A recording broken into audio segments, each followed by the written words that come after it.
रुपये माझ्या प्रॉपर्टीला महिन्याला भाडा असेल अधिकृत, 12 महिन्याचे 12 लाख रुपये होते, बरोबर?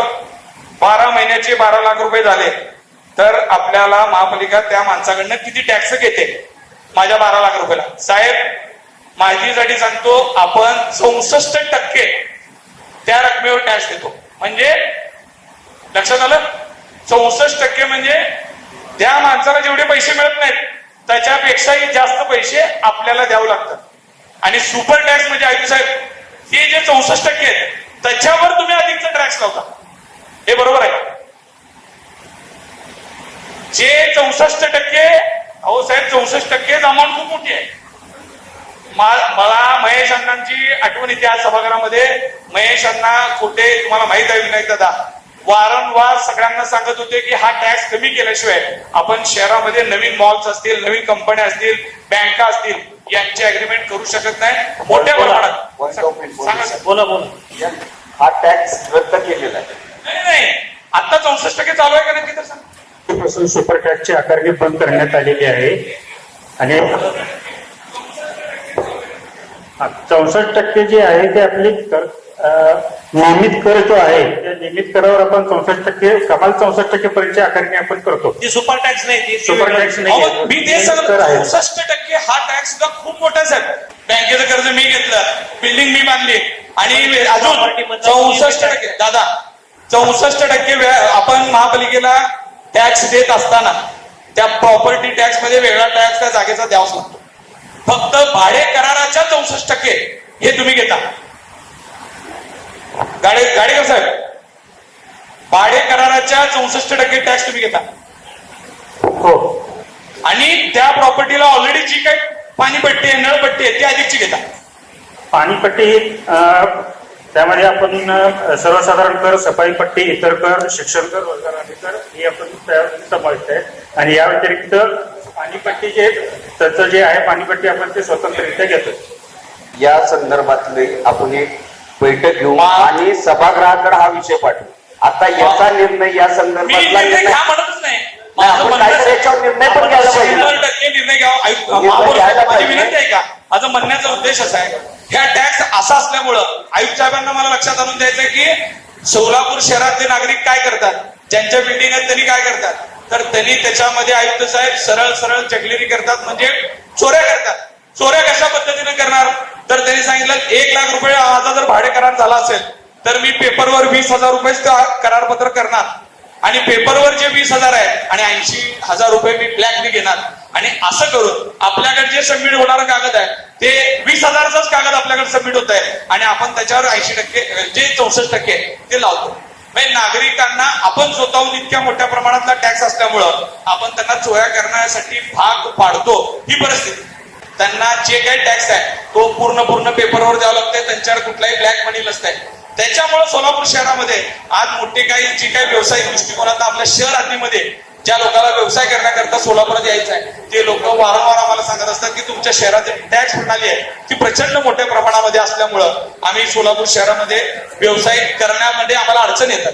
आपण महापौर साहेब याच्यावर काहीतरी मार्ग काढला पाहिजे.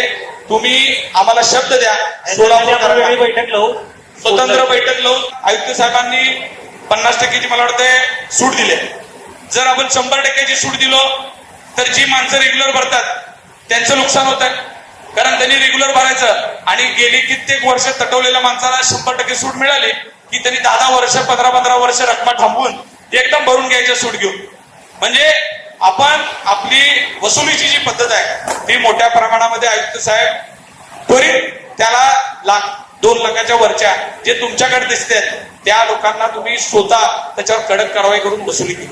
कारण आपण जर सभागृहातल्या लोकांचं सगळ्यांना पैसे मिळाले तरच पैसे खर्चू शकणार आहे, पैसे जर आडात नसेल तर भोरात काय येणार आहे अशी परिस्थिती आहे. त्याच्यामुळं आपण आपल्याला रक्कम कसं जास्त वाढून मिळेल याकरता प्रयत्न केला पाहिजे.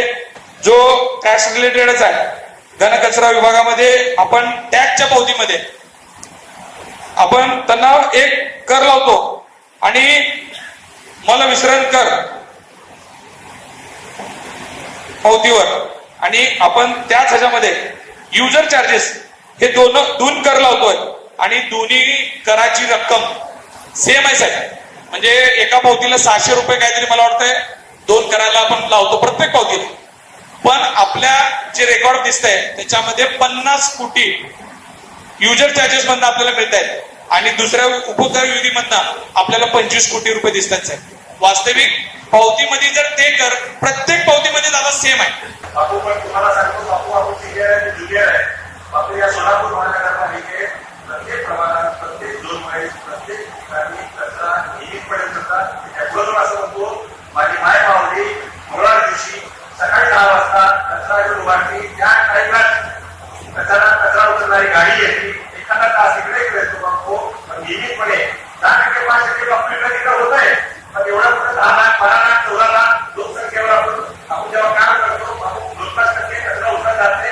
विशेष अभिनंदन करतो बापू साहेबांना. नियमितपणे कचरा उचलता जातो.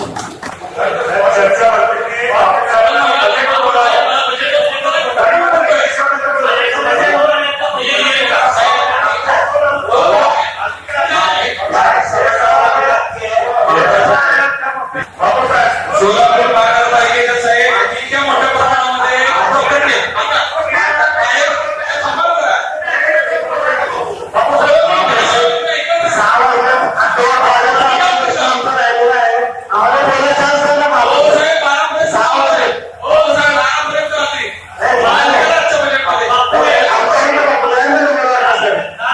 त्या मार्गाने परस्पर त्याला भाडेकरी ठरवलंय.